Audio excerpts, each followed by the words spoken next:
Thank you, everyone. Thank you. Okay, let's get to business. Let's get to business. All right. So let me start by thanking my most incredible husband, Doug,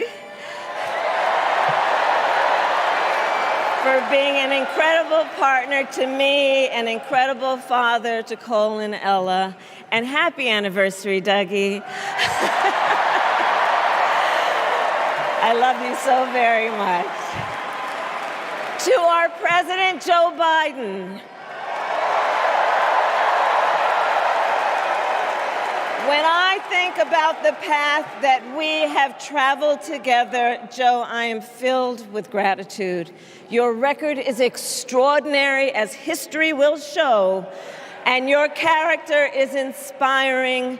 And Doug and I love you and Jill and are forever thankful to you both.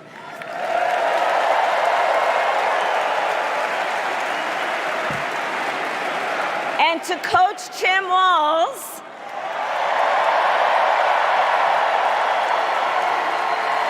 you are going to be an incredible vice president.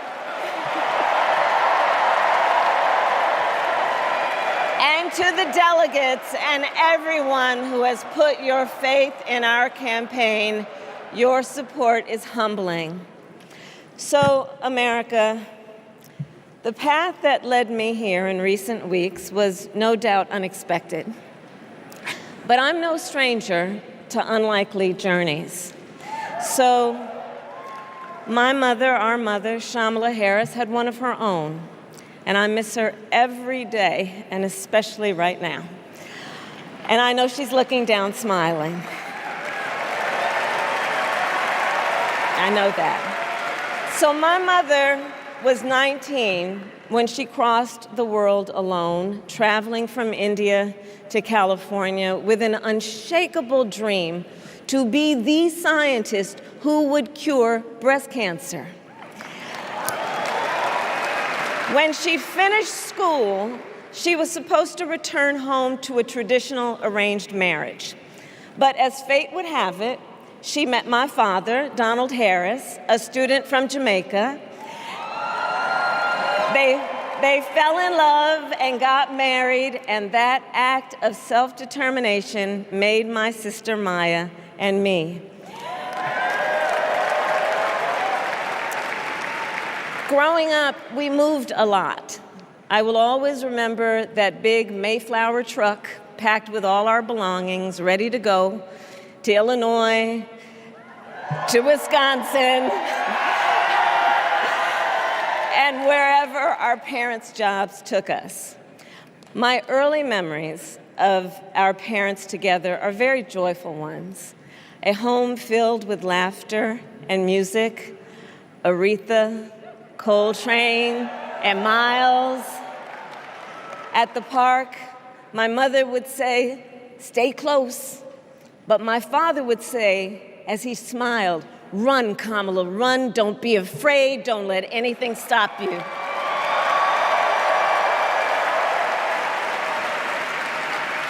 From my earliest years, he taught me to be fearless. But the harmony between my parents did not last. When I was in elementary school, they split up, and it was mostly my mother who raised us. Before she could finally afford to buy a home, she rented a small apartment in the East Bay. In the Bay, you either live in the hills or the flatlands. We lived in the flats, a beautiful working-class neighborhood of firefighters, nurses, and construction workers, all who tended their lawns with pride. My mother, she worked long hours, and like many working parents, she leaned on a trusted circle to help raise us.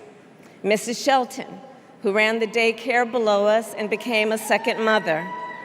Uncle Sherman, Aunt Mary, Uncle Freddie, Auntie Chris.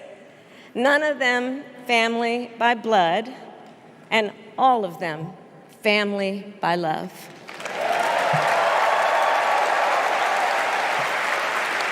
family who taught us how to make gumbo, how to play chess, and sometimes even let us win.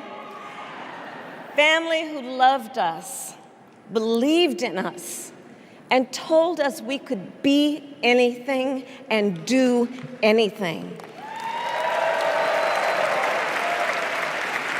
They instilled in us the values they personified: community, faith, and the importance of treating others as you would want to be treated, with kindness, respect, and compassion. My mother was a brilliant, 5-foot-tall, brown woman with an accent. And as the eldest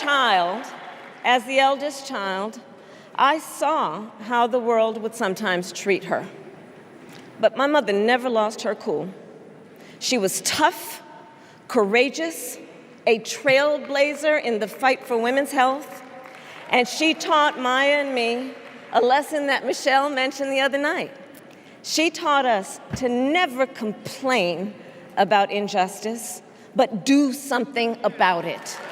Do something about it. That was my mother. And she taught us, and she also taught us, and never do anything half-assed. And that is a direct quote. A direct quote. I grew up immersed in the ideals of the civil rights movement. My parents had met at a civil rights gathering, and they made sure that we learned about civil rights leaders, including the lawyers like Thurgood Marshall and Constance Baker Motley, those who battled in the courtroom to make real the promise of America. So at a young age, I decided I wanted to do that work. I wanted to be a lawyer. And when it came time to choose the type of law I would pursue, I reflected on a pivotal moment in my life. You see, when I was in high school, I started to notice something about my best friend, Wanda. She was sad at school, and there were times she didn't want to go home.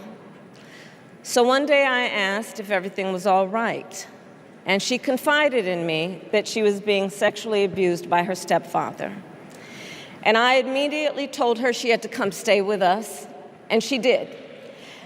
This is one of the reasons I became a prosecutor, to protect people like Wanda, because I believe everyone has a right to safety, to dignity, and to justice.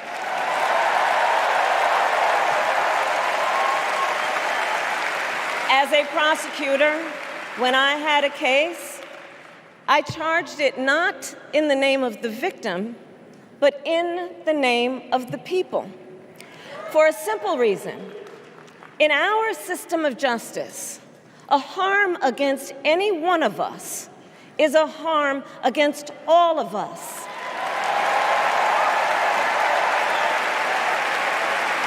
And I would often explain this to console survivors of crime, to remind them no one should be made to fight alone. We are all in this together.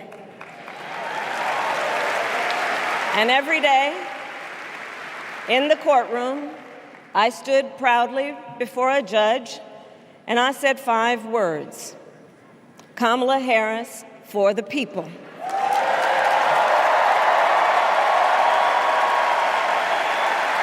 And to be clear, my entire career, I've only had one client, the people. And so, on behalf of the people, on behalf of every American, regardless of party, race, gender, or the language your grandmother speaks, on behalf of my mother and everyone who has ever set out on their own unlikely journey, on behalf of Americans like the people I grew up with, people who work hard, chase their dreams, and look out for one another, on behalf of everyone whose story could only be written in the greatest nation on earth, I accept your nomination to be President of the United States of America.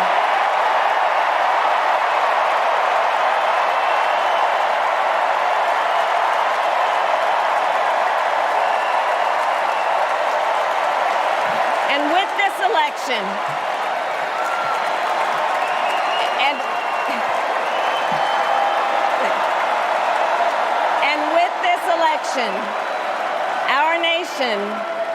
our nation with this election has a precious, fleeting opportunity to move past the bitterness, cynicism, and divisive battles of the past, a chance to chart a new way forward. Not as members of any one party or faction, but as Americans.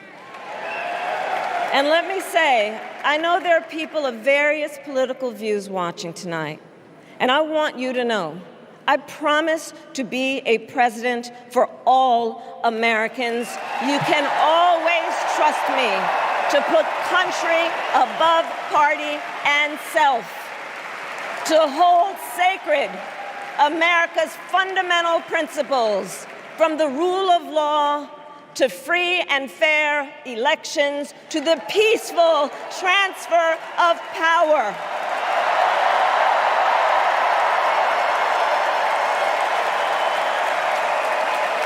I will be a president who unites us around our highest aspirations, a president who leads and listens, who is realistic, practical, and has common sense, and always fights for the American people. From the courthouse to the White House, that has been my life's work. As a young courtroom prosecutor in Oakland, California, I stood up for women and children against predators who abuse them. As Attorney General of California, I took on the big banks, delivered $20 billion for middle-class families who faced foreclosure, and helped pass a homeowner Bill of Rights, one of the first of its kind in the nation. I stood up for veterans and students being scammed by big for-profit colleges, for workers who are being cheated out of their wages, the wages they were due, for seniors facing elder abuse. I fought against the cartels who traffic in guns and drugs and human beings, who threaten the security of our border and the safety of our communities. And I will tell you, these fights were not easy, and neither were the elections that put me in those offices. We were underestimated at practically every turn, but we never gave up, because the future is always worth fighting for. The fight we are in right now, a fight for America's future.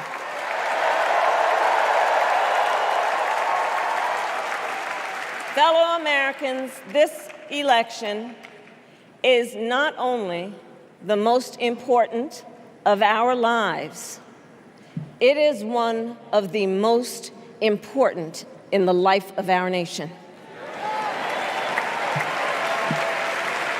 In many ways, Donald Trump is an unserious man. But the consequences But the consequences of putting Donald Trump back in the White House are extremely serious. Consider not only the chaos and calamity when he was in office, but also the gravity of what has happened since he lost the last election. Donald Trump tried to throw away your votes. When he failed, he sent an armed mob to the United States Capitol, where they assaulted law enforcement officers. When politicians in his own party begged him to call off the mob and send help, he did the opposite. He fanned the flames. And now, for an entirely different set of crimes, he was found guilty of fraud by a jury of everyday Americans and separately found liable for committing sexual abuse. And consider what he intends to do if we give him power again. Consider his explicit intent to set free violent extremists who assaulted those law enforcement officers at the Capitol. His explicit intent to jail journalists, political opponents, and anyone he sees as the enemy. His explicit intent to deploy our active duty military against our own citizens. Consider the power he will have, especially after the United States Supreme Court just ruled that he would be immune from criminal prosecution. Just imagine Donald Trump with no guardrails, and how he would use the immense powers of the presidency of the United States, not to improve your life, not to strengthen our national security, but to serve the only client he has ever had, himself.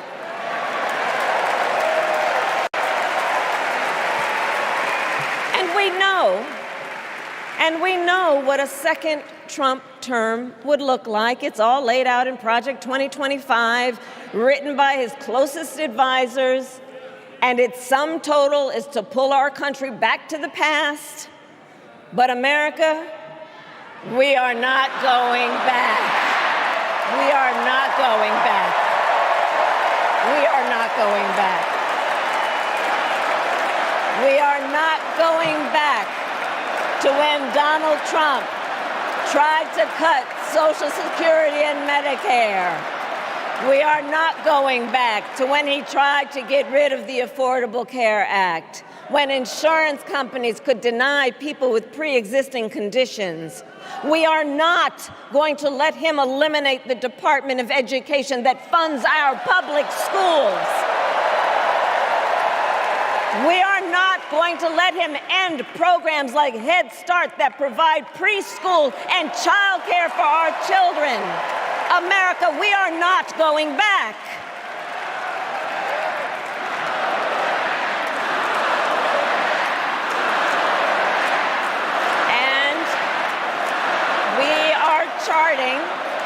And we are charting a new way forward. To a future with a strong and growing middle class, because we know a strong middle class has always been critical to America's success. And building that middle class will be a defining goal of my presidency.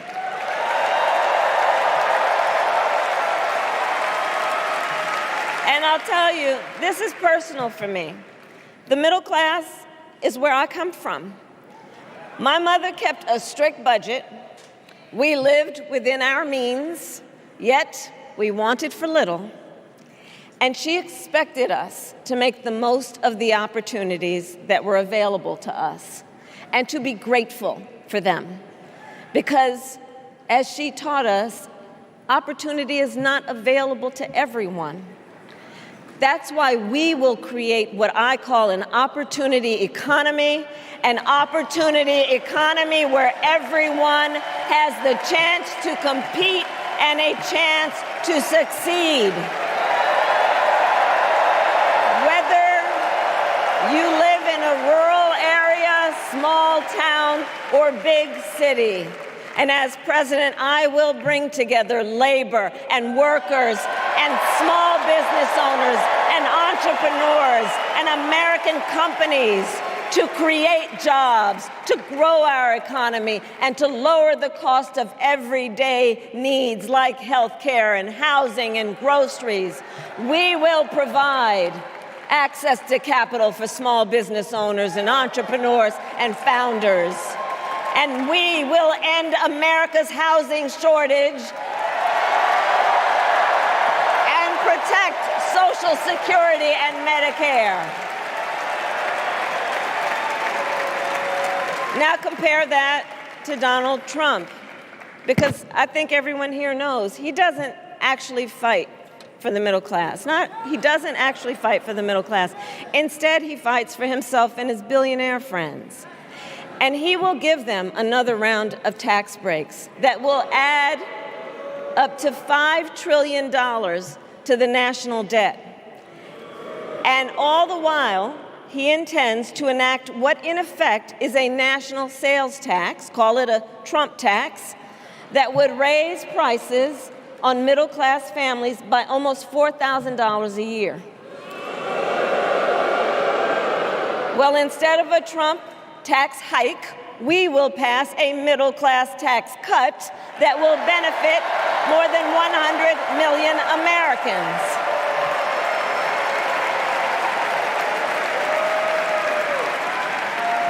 Friends, I believe America cannot truly be prosperous unless Americans are fully able to make their own decisions about their own lives, especially on matters of heart and home. But tonight, in America, too many women are not able to make those decisions. And let's be clear about how we got here. Donald Trump handpicked members of the United States Supreme Court to take away reproductive freedom. And now he brags about it. In his words, quote, "I did it and I'm proud to have done it," end quote. Well, I'll tell you, over the past 2 years, I've traveled across our country, and women have told me their stories. Husbands and fathers have shared theirs. Stories of women miscarrying in a parking lot, developing sepsis, losing the ability to ever again have children, all because doctors are afraid they may go to jail for caring for their patients. Couples just trying to grow their family, cut off in the middle of IVF treatments. Children who have survived sexual assault, potentially being forced to carry a pregnancy to term. This is what's happening in our country because of Donald Trump. And understand, he is not done. As a part of his agenda, he and his allies would limit access to birth control, ban medication abortion, and enact a nationwide abortion ban with or without Congress. And get this, he plans to create a national anti-abortion coordinator and force states to report on women's miscarriages and abortions. Simply put, they are out of their minds.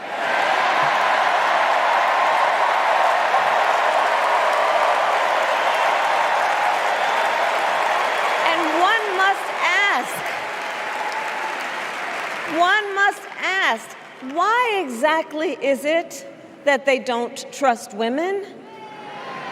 Well, we trust women. We trust women. And when Congress passes a bill to restore reproductive freedom, as President of the United States, I will proudly sign it into law.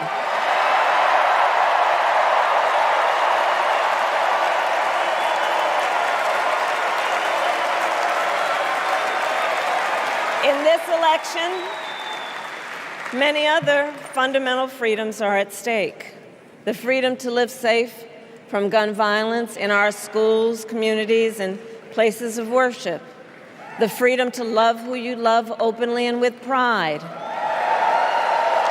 The freedom to breathe clean air and drink clean water and live free from the pollution that fuels the climate crisis. And the freedom that unlocks all the others, the freedom to vote. With this election, we finally have the opportunity to pass the John Lewis Voting Rights Act and the Freedom to Vote Act.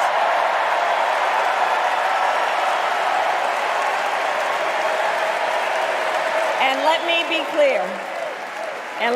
clear. After decades in law enforcement, I know the importance of safety and security, especially at our border.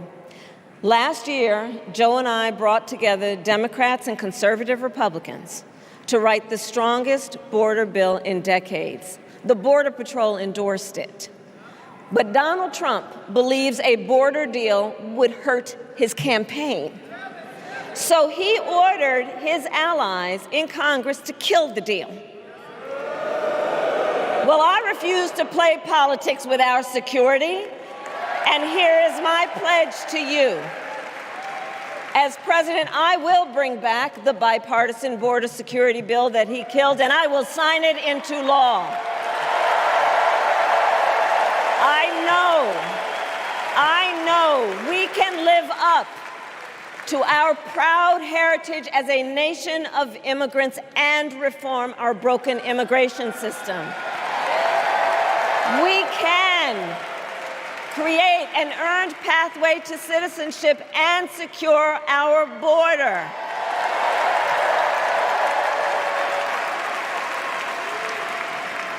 And America, we must also be steadfast in advancing our security and values abroad.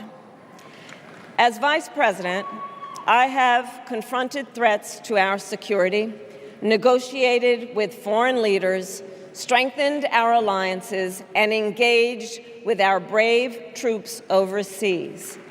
As Commander-in-Chief, I will ensure America always has the strongest, most lethal fighting force in the world. And I will fulfill our sacred obligation to care for our troops and their families, and I will always honor and never disparage their service and their sacrifice.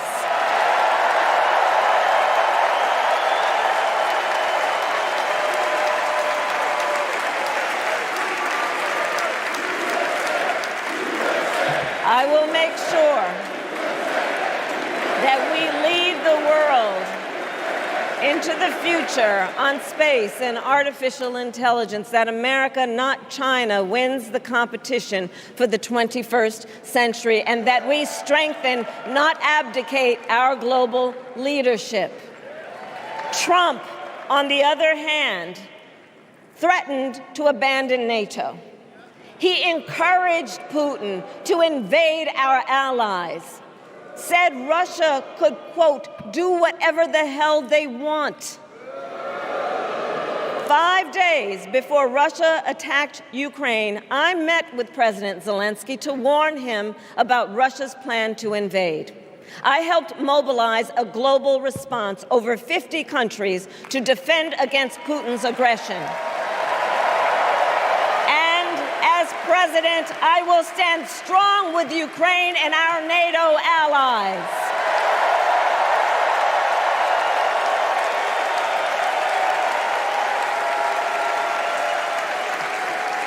With respect to the war in Gaza, President Biden and I are working around the clock because now is the time to get a hostage deal and a ceasefire deal done.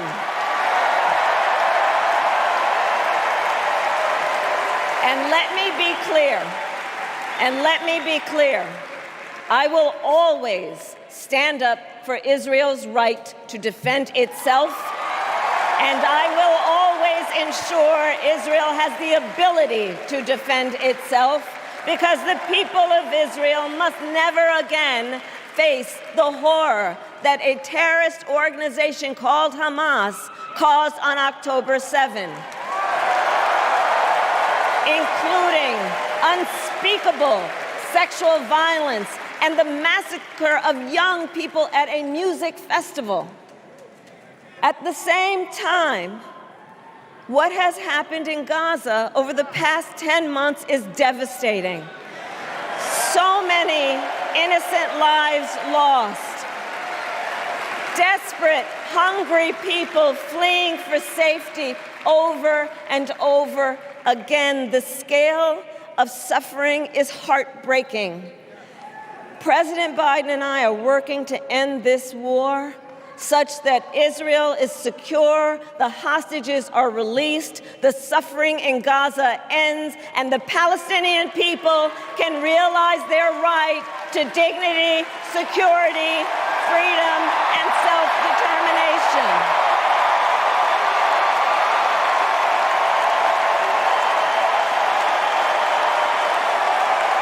And know this, I will never hesitate to take whatever action is necessary to defend our forces and our interests against Iran and Iran-backed terrorists. I will not cozy up to tyrants and dictators like Kim Jong-un who are rooting for Trump,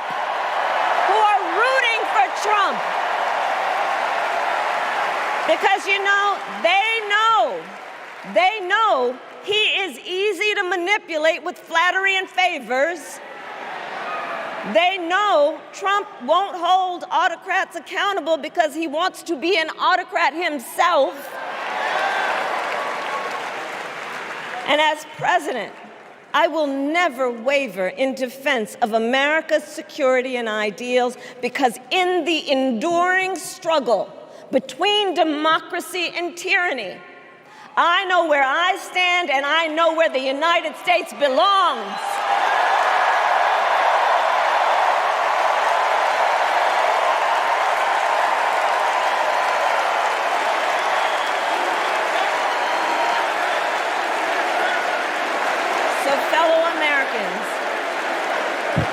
Fellow Americans, I love our country with all my heart. Everywhere I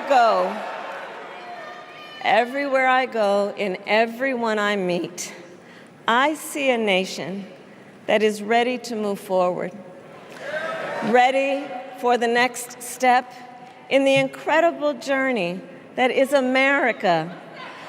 I see an America where we hold fast to the fearless belief that built our nation and inspired the world, that here in this country, anything is possible, that nothing is out of reach.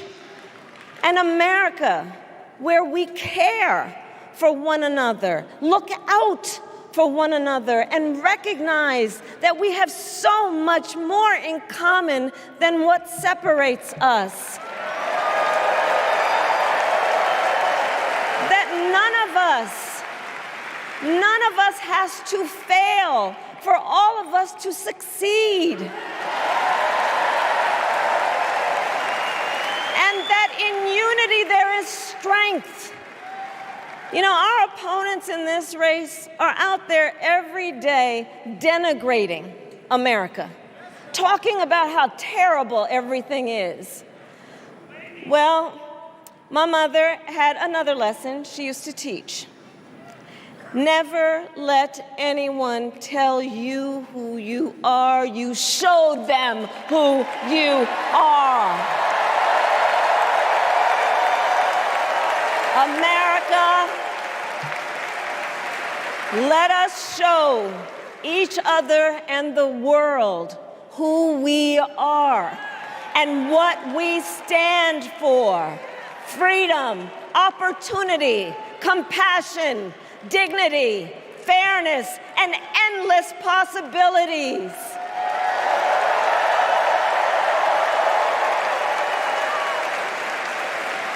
We are the heirs to the greatest democracy in the history of the world.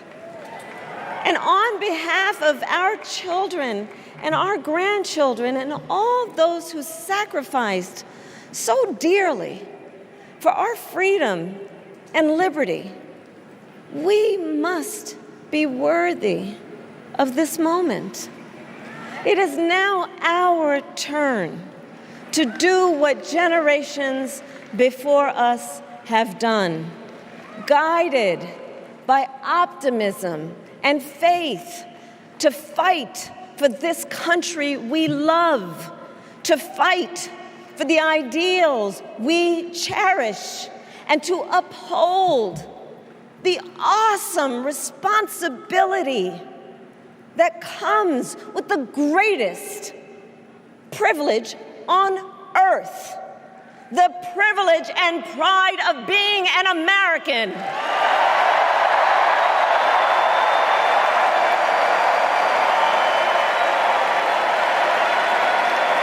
So let's get out there, let's fight for it, let's get out there, let's vote for it, and together let us write the next great chapter in the most extraordinary story ever told. Thank you. God bless you, and may God bless the United States of America. Thank you all.